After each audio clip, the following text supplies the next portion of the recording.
जोहार झारखंड। प्रधानमंत्री नरेंद्र मोदी ने कहा है कि वे आदिवासियों का काफी सम्मान करते हैं। भगवान बिरसा मुंडा को नमन करते हैं, जिनकी जयंती को जनजातीय गौरव दिवस घोषित किया गया है। केंद्र आदिवासियों को सशक्त करने के लिए हर संभव प्रयास कर रही है। प्रधानमंत्री दिल्ली के बीजेपी ऑफिस में विधानसभा चुनाव परिणामों पर बोल रहे थे।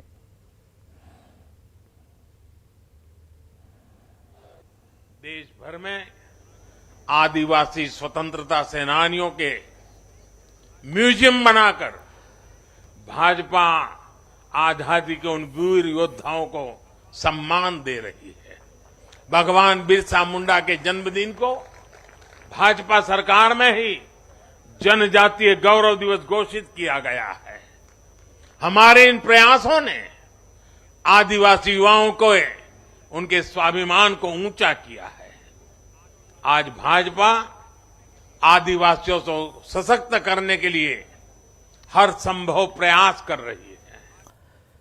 गढ़वा में खतियानी जोहार कार्यक्रम के दौरान भोजपुरी स्टार अक्षरा सिंह के साथ बदसलूकी की गई और इसके बाद गढ़वा पुलिस ने हालात को काबू में करने के लिए लाठीचार्ज किया। इससे भीड़ में अफरा तफरी मच गई, कुर्सियां भी टूटी, जबकि कई ग्रामीणों को चोट आई है।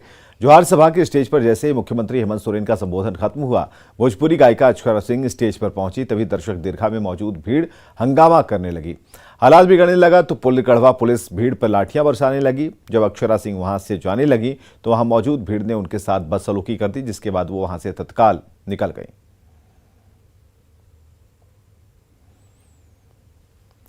झारखंड के मुख्यमंत्री हेमंत सोरेन ने एक बार फिर विपक्ष पर निशाना साधा है। गढ़वा के टाउन हॉल ग्राउंड में खतियानी जोहार यात्रा को संबोधित करते हुए उन्होंने कहा कि गठबंधन सरकार के कामकाज से विपक्षी दलों की बोलती बंद हो गई है, इसलिए उनकी सरकार को बदनाम करने की साजिश हो रही है। लेकिन गठबंधन सरकार को झारखंड की जनता का समर्थन है।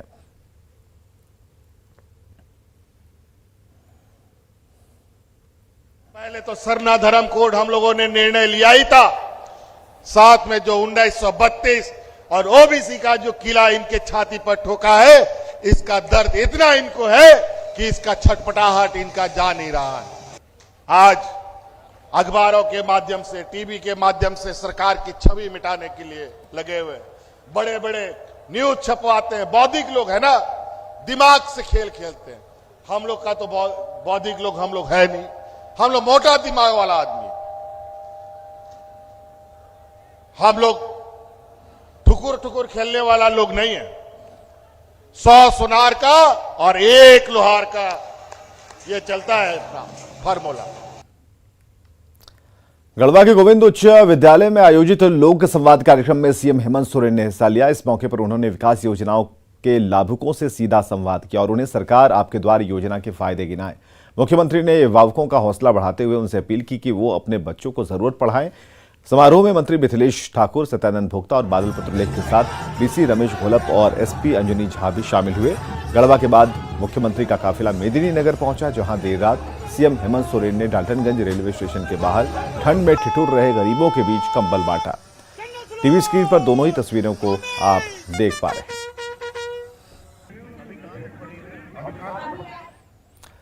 पलामू के भीमराव अंबेडकर छात्रावास का मुख्यमंत्री हेमंत सोरेन ने औचक जायजा लिया। इस मौके पर उनके साथ मंत्री बादल पत्रलेख, मंत्री मिथिलेश ठाकुर समेत कई अफसर मौजूद थे।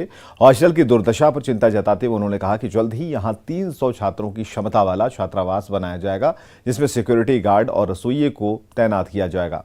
मुख्यमंत्री ने कहा कि वो खतियानी जोहार यात्रा के दौरान हर जिले में जाएंगे और ग्रामीणों से सीधा संवाद करेंगे। इस मौके पर मीडिया के सवाल पर उन्होंने विपक्ष को आड़े हाथ लिया।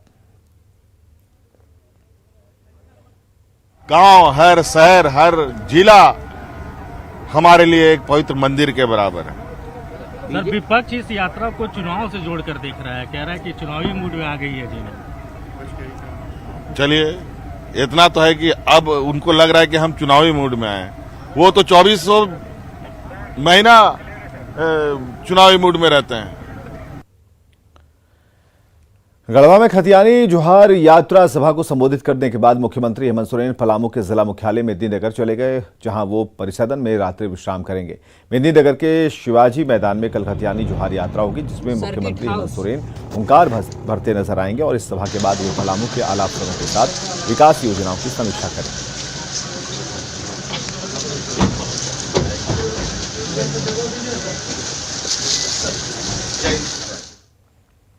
गुजरात और हिमाचल प्रदेश विधानसभा चुनाव परिणाम का मुख्यमंत्री हेमंत सोरेन ने स्वागत किया। पलामू में मीडिया से बात करते हुए उन्होंने कहा कि लोकतंत्र में जीत और हार तो चलती रहती है, लेकिन जिन्होंने भी जनता का दिल जीता उन्हें मेरी ओर से दिल से बधाई।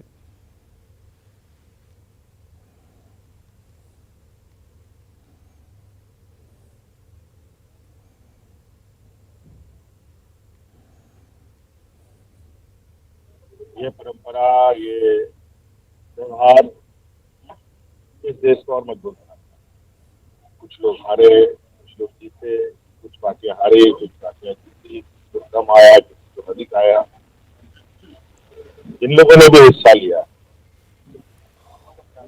और जो लोग जीते, उन सबको मेरी ओर से। गुजरात विधानसभा और बिहार के कुर्नी उपचुनाव में मिली शानदार जीत पर रांची के बीजेपी कार्यकर्ताओं ने जमकर जश्न मनाया है। रांची के पार्टी दफ्तर के बाहर बैंड बाजे के साथ बीजेपी नेताओं और कार्यकर्ताओं ने भांगड़ा किया, खूब पटाखे फोड़े, मिठाइयां बांटी और पार्टी की जीत पर खुशी जताई। बीजेपी के जश्न में पार्टी विधायक सीपी सिंह भी शामिल हुए।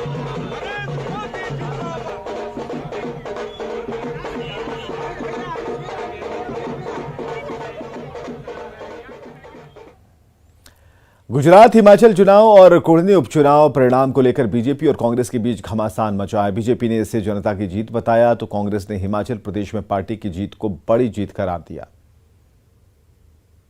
आज काफी जागरूक हो चुके हैं, देश और दुनिया की परिस्थितियों को लोग समझते हैं।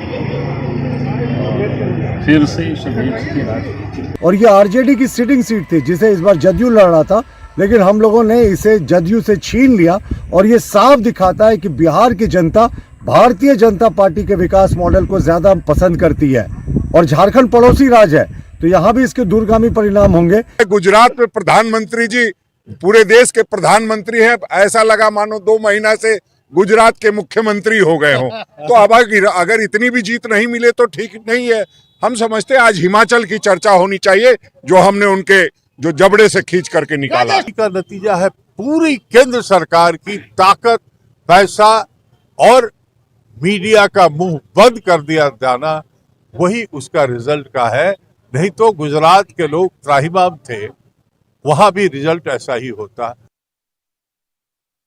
हजारीबाग की एमपी एमएलए स्पेशल कोर्ट ने गोला गोलीकांड में कांग्रेस विधायक ममता देवी समेत 13 आरोपियों को दोषी करार दिया है। कोर्ट के आदेश पर ममता देवी समेत तमाम आरोपियों को न्यायिक हिरासत में ले जाया गया।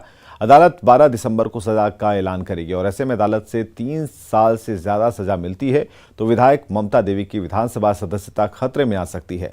साल 2016 में हुई इस घटना को लेकर एमपी एमएलए कोर्ट में पिछले कुछ समय से स्पीडी ट्रायल चल रहा था, जिस पर अदालत ने अहम फैसला सुनाया। इसमें मुख्य रूप से ममता देवी, राजीव जायसवाल, जिन पे कहा गया था कि वो मॉब को लीड कर रही थी, उनके साथ 13 लोगों को आज दोषी करार करके उनको न्यायिक हिरासत में भेजा गया है। अगला स्टेप यही होगा, न्यायालय से न्याय का गुहार लगाएंगे और न्याय पे भरोसा अपना बनाए रखेंगे, क्योंकि कहीं से भी माननीय विधायक गलत नहीं है और इनके खिलाफ कोई भी ऐसा एविडेंस नहीं है और जितने भी गवाह हैं वो भी इनके खिलाफ कुछ बोले नहीं हैं, सब लोग हॉस्टाइल प्रूफ हुए हैं। तो कभी कभी ऐसा होता है कि हाई प्रोफाइल मैटर को लोअर कोर्ट में कन्विक्ट कर दिया जाता है, चाहे उसमें मेरिट नहीं भी हो। तो हम लोग बिल्कुल हाई कोर्ट जाएंगे, अपील पे जाएंगे और ऐसा कोई विचलित होने का बात नहीं है, कुछ घबराने का बात नहीं है। बोकारो के नया मोड़ से चास चेकपोस्ट तक कांग्रेस ने भारत जोड़ो यात्रा निकाली, जिसमें प्रदेश कांग्रेस अध्यक्ष राजेश ठाकुर और मंत्री आलमगीर आलम के साथ बड़ी संख्या में पार्टी कार्यकर्ताओं ने शिरकत की। इस मौके पर कांग्रेसियों ने महंगाई और बेरोजगारी का सवाल उठाते हुए केंद्र सरकार पर निशाना साधा। सोनिया गांधी जिंदाबाद। टूट रहा था, बेरोजगारी के कारण अपने माता पिता को लोग छोड़ दे रहे थे। ऐसी स्थिति में कहीं ना कहीं ये महसूस हुई कि भारत टूट रहा है, उसको हम लोग जोड़ने निकले। बेरोजगारी रोज बढ़ रहा है, लोग किसान जो परेशान हैं, इस सारी बातों को लेकर, और एक हमारे यहाँ जो हमको धरोहर जो मिला है इस देश की आज़ादी के बाद कि गंगा जमनी तहजीब, भाईचारा को कायम रखना, इन्हीं चारों चीज़ों 5 चीज़ों को लेकर हम लोग का ये यात्रा का। जेएमएम केंद्रीय समिति ने गुटबाजी की शिकायत के बाद धनबाद में प्रखंड कमेटी को भंग कर दिया। पुनर्गठन को लेकर संयोजक नियुक्त किया गया है। पर्यवेक्षकों के सामने सभी के समर्थक अपने अपने नेता को अध्यक्ष बनाने को लेकर शक्ति प्रदर्शन करते रहे। बार बार समझाने पर भी कार्यकर्ताओं के शांत नहीं होने पर संयोजक समिति सदस्य बिना अध्यक्ष की घोषणा किए चले गए। सभी नामों को केंद्रीय समिति को सौंप देने की बात संयोजक समिति ने कही है।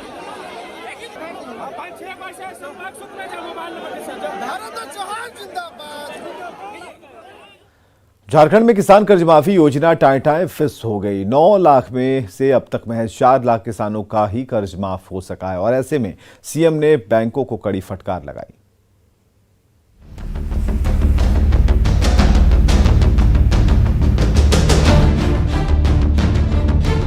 किसानों की कर्ज माफी का वादा कर सत्ता पर काबिज होने वाली गठबंधन सरकार की पोल खुल गई है। बैंकों की सुस्ती और जटिल कागजी प्रक्रिया के मकड़ जाल ने कर्ज में डूबे किसानों के सपनों पर पानी फेर दिया है।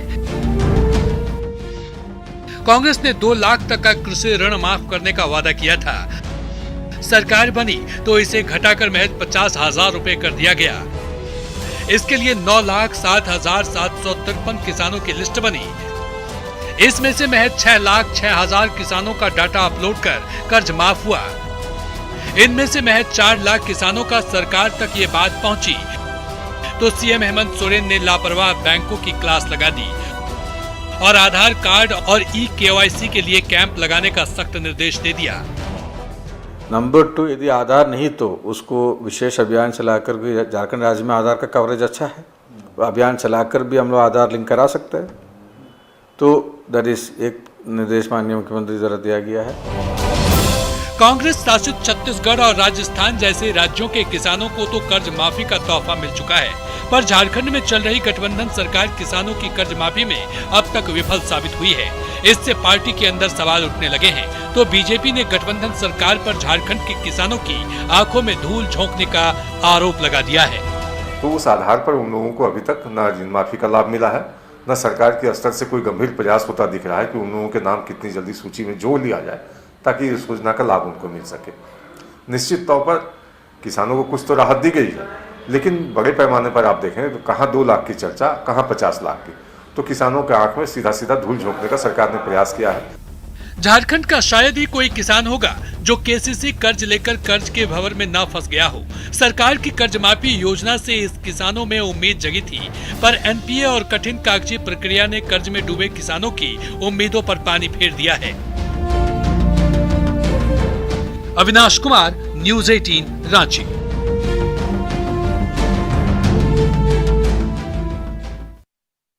साहिबगंज के मिर्जा चौकी रेलवे स्टेशन के गुड्स शेड में बड़ी घटना टल गई। दरअसल पत्थर से लदी मालगाड़ी मिर्जा चौकी से बिहार के गड़हरा गुड्स मार्शलिंग यार्ड रवाना हुई थी। जैसे ये मालगाड़ी मिर्जा चौकी गेट से गुजर रही थी तो ड्यूटी पर तैनात पॉइंट्समैन सोनू सिंह ने मालगाड़ी के डब्बे के नीचे फंसे एक शख्स को देखा। उसका हाथ नीचे झूल रहा था। उसने लोको पायलट को इशारा करके ट्रेन को रुकवाया और जैसे ही ट्रेन रुकी, वैगन के नीचे लटके युवक को पटरी से बाहर निकाला। तभी ट्रेन रवाना हुई। रेलवे पॉइंटमैन सोनू सिंह की सूझबूझ की हर तरफ तारीफ हो रही है।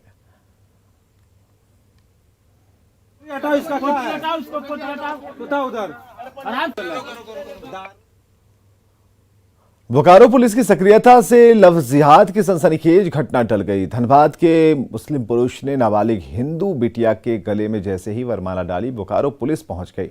धोखेबाज दूल्हा भाग निकला।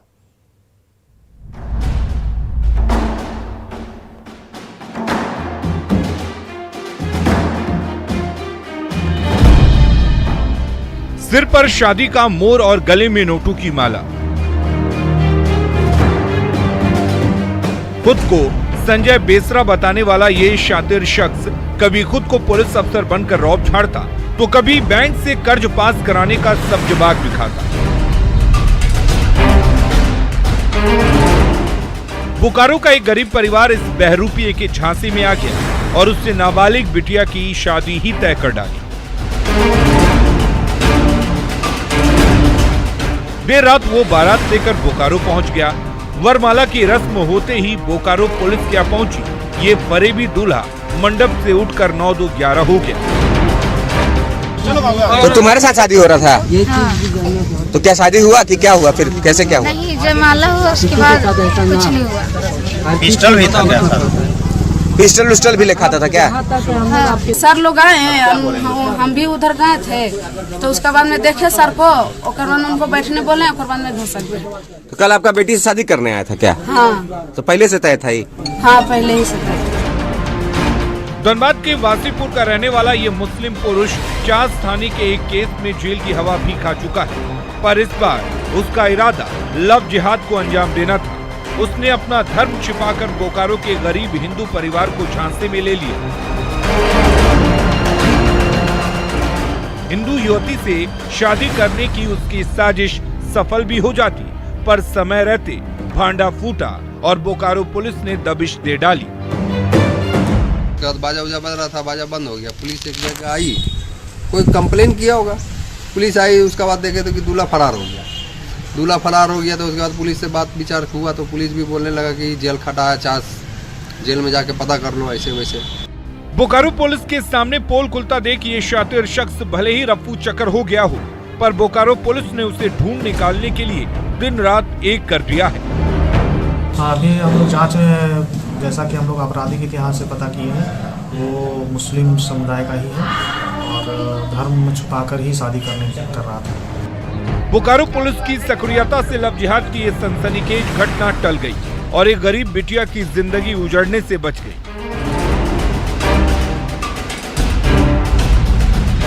फिलहाल ये धोखेबाज किसी कोने में छिपा हुआ है, पर बोकारो पुलिस ने उसे पकड़ने के लिए एड़ी चोटी का जोर लगा दिया है।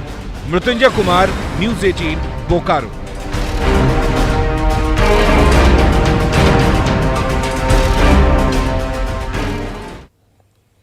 रांची के पहाड़ी मंदिर के निचले हिस्से में रोजाना नशेड़ियों की महफिल सजती है। न्यूज़ 18 ने जैसे इसका पर्दाफाश किया, रांची पुलिस की नींद टूटी और नशेड़ियों पर कार्रवाई शुरू हो गई।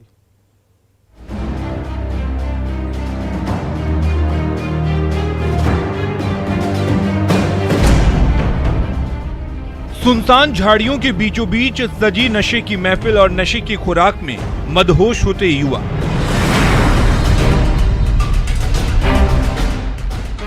ये नजारा है सुप्रसिद्ध पहाड़ी मंदिर के निचले हिस्से का, जहां नशेड़ियों की पार्टी चल रही है।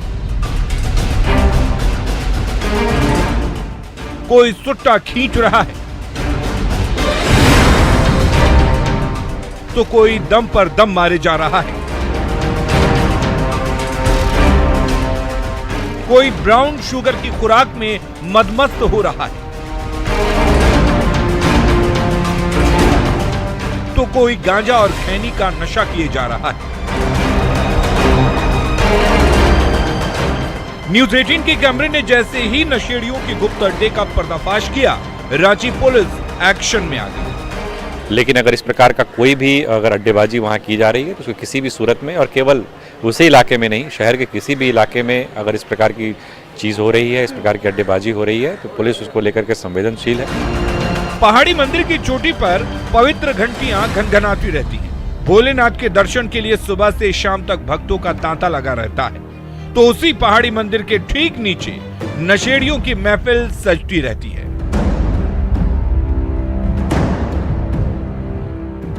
जहां नशे की कश में सब कुछ भुलाने की कोशिश कर रहे ये युवा अपने हाथों अपने भविष्य का गला घोंटते रहते हैं। इन्हें कौन समझाए कि ये वक्त नशे के कश में खुद को लुटाने का नहीं, अपने हाथों अपना भविष्य बनाने का है। पर रांची पुलिस ने कमर कस ली है। लगातार निर्देश दिया गया है, वहाँ एक टीओपी भी इस कारणवश खोल के रखा गया है। लेकिन अगर इस प्रकार का कोई भी अगर अड्डेबाजी वहाँ की जा रही है तो उसको किसी भी सूरत में, और केवल उसी इलाके में नहीं, शहर के किसी भी इलाके में अगर इस प्रकार की चीज़ हो रही है, इस प्रकार की अड्डेबाजी हो रही है, तो पुलिस उसको लेकर के संवेदनशील है और थाना प्रभारी के स्तर से उसमें कार्रवाई की जाएगी। और अगर कोई इसमें किसी भी प्रकार की लापरवाही बरतता है तो उसके विरुद्ध कार्रवाई की जाएगी। तो इन तस्वीरों को देखकर आप भी जोश में आइए और रांची की युवा पीढ़ी को नशे के दलदल से बाहर निकालने के लिए रांची पुलिस और न्यूज़ 18 का साथ दीजिए, वरना नशे का ये डोज इन्हें उस गर्त में पहुंचा देगा जहां से वापस लाना मुश्किल हो जाएगा। रूपाली त्रिपाठी, न्यूज 18, रांची।